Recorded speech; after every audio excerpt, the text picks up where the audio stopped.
This video sponsored by BuyMood e-shopping. நம்முடைய BuyMood e-shoppingல நம்ம வீட்டுக்கு தேவையான அனைத்து பொருட்களும் ஈஸியாக e-shopping பண்ணிக்கலாம். இந்த ஆப் என்னுடைய டிஸ்கிரிப்ஷனில் கொடுத்துருக்கேன், தேவையானவங்க செக் பண்ணிக்கங்க. ஓகேங்களா? இன்றைக்கி நம்ம வீடியோவில் என்ன பார்க்க போகிறோன்னா, சபரிமலை செல்லும் ஐயப்ப சாமிமார்கள் தெரிந்து கொள்ள வேண்டிய மிக முக்கியமான ஒரு பதிவு தான் இது. எப்பயும் போல் கூகுளில் போய் சபரிமலை ஆன்லைன்றதை கிளிக் பண்ணிக்கிங்க. இந்த மாதிரி ஷோ ஆகும். அதில் ஆல்ரெடி நீங்கள் பதிவு பண்ணியிருந்தீங்க அப்படின்னா, ரெஜிஸ்டர் பண்ணியிருந்தீங்கன்னா உங்களுடைய மெயில் ஐடி பாஸ்வேர்டு கொடுத்து உள்ளே போய்க்கிங்க. போயிட்டு உங்களுடைய லாங்குவேஜ், நீங்கள் உங்களுக்கு என்ன லாங்குவேஜ் தெரியுமோ அதை கிளிக் பண்ணிக்கிங்க. கிளிக் பண்ணிவிட்டு இந்த மாதிரி தான் நான் தமிழில் கேட்டிருக்கேன். ஓகேங்களா? இந்த மாதிரி தான் ஷோவாகும். அதில் தேவையான விஷயங்கள், அதாவது அன்னதானம் ஃப்ரீ, முற்றிலும் இலவசம் மற்றும் அனைத்து பேரும் இப்போ நம்ம புக் பண்ணுறவங்க எல்லாத்துக்குமே டிக்கெட் புக் பண்ணுறதுக்கு எல்லாமே ஃப்ரீ தான். ஏன்னா நம்ம ஊரில் இந்த கம்ப்யூட்டர் சென்டரில் புக் பண்ணுறதுனால அந்த சார்ஜ் மட்டும் வாங்குவாங்க, ஒரு 40 ரூபா 50 ரூபா வாங்குவாங்க.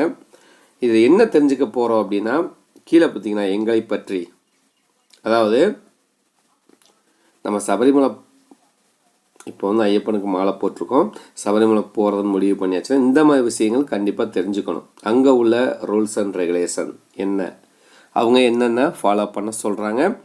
நம்ம இப்போ ஆதார் கார்டு அல்லது ஓட்டர் ஐடி எனிஒன் ப்ரூஃபாக கொடுத்து சப்மிட் பண்ணுறோம்.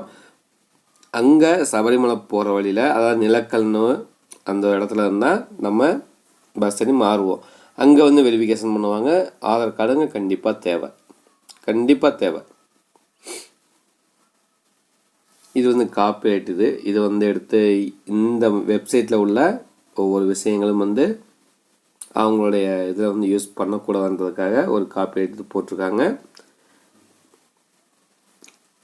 இந்த சபரிமலை ஆன்லைனில் நம்ம போயிட்டு ஒவ்வொன்றா புக் பண்ணும்போது ஃபஸ்ட்டு இதெல்லாம் தெரிஞ்சுக்க வேண்டிய மிக முக்கியமான விஷயம். ஓகேங்களா?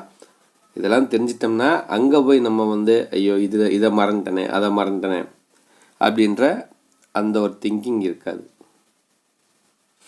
ஓகேங்களா?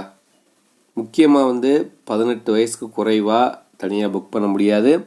இது போக 5 வயசுக்கு உள்ள குழந்தைங்களுக்கு முன்பதிவு தேவையில்லை. இதே போல் 10 to 50 வரை, 50 வயசு வரை உள்ள பெண் சாமிமார்களுக்கு அனுமதி கிடையாது, 10 to 50 வயசுக்குள்ள. ஓகேங்களா? இதில் என்னென்ன போட்டிருக்காங்கன்னு நீங்களே பாருங்கள். இது போக அவங்களுக்கு சப்போஸ் ஆதார் கார்டு இல்லை அப்படின்னா, அதாவது ஆண் குழந்தைகள் 10 வயசுக்கு மேலே உள்ளவங்களுக்கு, அதாவது 5 வயசுக்கு மேலே உள்ளவங்களுக்கு ஏதாவது ப்ரூஃப்லாம் அவங்க ஸ்கூல் ஐடியை கூட, ஐடி கார்டை ப்ரூஃபாக யூஸ் பண்ணிக்கலாம். இன்னொன்று நம்ம இப்போ டிக்கெட் கேன்சல் பண்ணுறோம் அப்படின்னா, நீங்கள் அதில் கொடுத்துருக்க இந்த அரவணை பாயாசம், அப்பம், இதுக்கெல்லாம் இதில் நீங்கள் சார்ஜ் பண்ணியிருந்தீங்கன்னா அதுவும் சேர்த்தே டோட்டலாக கட் ஆயிரும். இந்த கட் ஆச்சுன்னா உங்களுக்கு இந்த அமௌண்ட் ரீஃபண்ட் வருமா அப்படின்னு கேட்டிங்கன்னா வராது. அது தேவசம் போர்டோட பேங்க் அக்கௌண்ட்டுக்கு கிரெடிட் ஆயிரும். நீங்கள் சப்போஸ் டிக்கெட் கேன்சல் பண்ணீங்க அப்படின்னா, இப்போ கேன்சல் பண்ணிட்டு நெக்ஸ்ட் இன்னொரு டேட்டில் பண்ணுவோம்னு பண்ணியிருப்பீங்க. சப்போஸ் அதில் அந்த அரவணை பாயாசம், இந்த அப்பத்துக்கெல்லாம் இந்த பிரசாத பொருட்களுக்கு நீங்கள் சார்ஜ் பண்ணியிருந்தீங்கன்னா அது கேன்சல் ஆகிடும். மறுபடியும் நீங்கள் புக் பண்ணும்போது சார்ஜ் பண்ண வேண்டியிருக்கும். ஓகேங்களா? அப்புறம் 18 வயசுக்கு குறைவாக உள்ளவங்களுக்கு தனியாக டிக்கெட் புக் பண்ண முடியாது. 18 வயசு மேலே உள்ளவங்க, அதாவது ஜென்ஸ், அவங்களுக்கு அவங்க கூட மட்டும்தான் அந்த 18 வயசு குறைவாக உள்ளவங்க ஆன்லைன் முன்பதிவு செய்ய முடியும். ஆல்ரெடி நான் முன்னாடி சொல்லியிருக்கேன் இல்லையா? நீங்கள் இப்போ ஒரு புக் பண்ணியிருக்கீங்க அப்படின்னா, ஒரு குரூப்பில் 5 பேர் மட்டுமே 5 பேராக தான் புக் பண்ண முடியும். நிறைய ரூல்ஸ் அண்ட் ரெகுலேஷன்லாம் கொடுத்துருக்காங்க. அதை ஃபாலோ பண்ணோம்னா எந்த ஒரு தடையும் இல்லாமல் அழகாக சபரிமலை போயிட்டு வரலாம். இதில் ஆதார் கார்டு கம்பல்சரி ஒரிஜினல் எடுத்துகிட்டு போகணும்.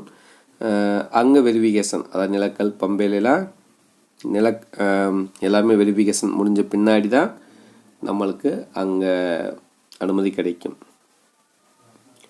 இப்போ நம்ம புக் பண்ணது வந்து பார்த்திங்கன்னா ஜெராக்ஸ் எடுத்து போகணுமா அப்படின்னு கேட்டிங்கன்னா, சப்போஸ் ஜெராக்ஸ் எடுத்து போங்க, அதாவது நம்ம ஆன்லைன் டிக்கெட் சொல்லுவோம். இந்த ஆன்லைன் டிக்கெட்டும் ப்ளஸ் நம்மளுடைய ஒரிஜினல் ஆதார் கார்டையும் கொண்டு போகலாம். அப்படி ஜெராக்ஸ் எடுக்க முடியலை, ஆனால் முன்பதிவு பண்ணிவிட்டேன், என்னுடைய மொபைலில் அந்த டிக்கெட் ஆன்லைன் டிக்கெட் நான் வச்சுருக்கேன் அப்படின்னா அதையுமே நீங்கள் செக் பண்ண கொடுக்கலாம். நான் புக் பண்ண தேதி இந்த மாதிரி, இந்த டேட்டில் புக் பண்ணியிருக்கேன் அப்படின்ட்டு நம்மளுடைய ஆதார் கார்டை கொடுத்து வெரிஃபிகேஷன் பண்ணி முடித்த பின்னாடி நம்ம அப்படியே சபரிமலை சன்னிதானம் கிளம்பலாம். இதில் பார்த்தீங்கன்னா ஒவ்வொரு விஷயமும் நான் தமிழ்லேயே தான் கொடுத்துருக்கேன். நீங்கள் அழகாக இதில் என்ன பண்ணலாம், செக் பண்ணிவிட்டு படித்து பார்த்துட்டு அதில் உள்ள விஷயங்கள் தெரிஞ்சுக்கிட்டு கிளம்புனீங்கன்னா, ஏன்னா முன்னாடி உள்ள சிஸ்டம்லாம் வேறு, கூட்டங்கள் அதிகமாக நம்ம முன்பதிவு, அதாவது முன்னுரிமை நம்ம பதிவு பண்ணிட்டோம் அப்படின்னா, டேட் அவைலபிள் இருக்குது அப்படின்னா நம்ம முன்பதிவு ரொம்பவே அவசியம். ஏன்னா இது வந்து அங்கே போயிட்டு ஐயோ நான் புக் பண்ண நான் மறந்துட்டேன் எனக்கு தெரியாது சாமி அப்படின்னு சொல்கிறதுக்கு பதிலாக இந்த மாதிரி ஒரு சில விஷயங்களை தெரிஞ்சுட்டு போகிறது போயிட்டு வர்றது ரொம்பவே நல்லது. இதில் டிக்கெட் எப்படி புக் பண்ணுறது, ஆன்லைன் டிக்கெட் எப்படி புக் பண்ணுறதுன்ட்டு நம்மளுடைய சேனலில் முன்னாடி ஒரு வீடியோ கொடுத்துருக்கேன், அதை பார்த்து தெரிஞ்சுக்குங்க. அதுக்கப்புறம் இதில் பாஸ்வேர்டு எப்படி மாற்றுறது எல்லாமே A to Z எல்லாமே கொடுத்துருக்காங்க, அதோட டீட்டெயில்ஸும் கொடுத்துருக்காங்க. நான் உங்களுக்கு ஒரு சாதாரண சின்னதாக ஒரு டிப்ஸ் மட்டும் தான் கொடுத்துருக்கேன். ஓகேங்களா? Okay, thank you. மீண்டும் நாளை ஒரு நல்ல பதிவோடு சந்திக்கிறோம். தேங்க்யூ. இதோட ரொம்ப ஒரு முக்கியமான விஷயம் சொல்ல மறந்துட்டேன். இதுலேயே வந்து பார்த்திங்கன்னா நமக்கு தேவையான, மலைக்கு போகிறவங்களுக்கு தேவையான மிக முக்கியமான ஒரு விஷயம் இது. அதில் உள்ள அதிகாரிகளோட, கேரளா கவர்மெண்ட் அதிகாரிகளோட அந்த ஒரு ஆஃபீஸ் நம்பர், காண்டாக்ட் நம்பர், ஏதாவது நமக்கு தேவை, எமர்ஜென்சி, இல்லை ஏதோ மிஸ் பண்ணிட்டோம், இல்லை இடம் தெரியலை, இந்த காண்டாக்ட் நம்பர் லிஸ்ட்டும் அதில் இருக்குது. மறக்காமல் அதையும் செக் பண்ணிக்கங்க. ஏதாவது டவுட்னா நீங்கள் உங்களுடைய அந்த சபரிமலை ஆன்லைன் booking.com அதில் போய் ரெஜிஸ்டர், என்ன மெயில் ஐடியோ இல்லை ஃபோன் நம்பர் கொடுத்து பண்ணீங்களோ அதில் பண்ணி தெரிஞ்சுக்குங்க. ஓகேங்களா? தேங்க்யூ.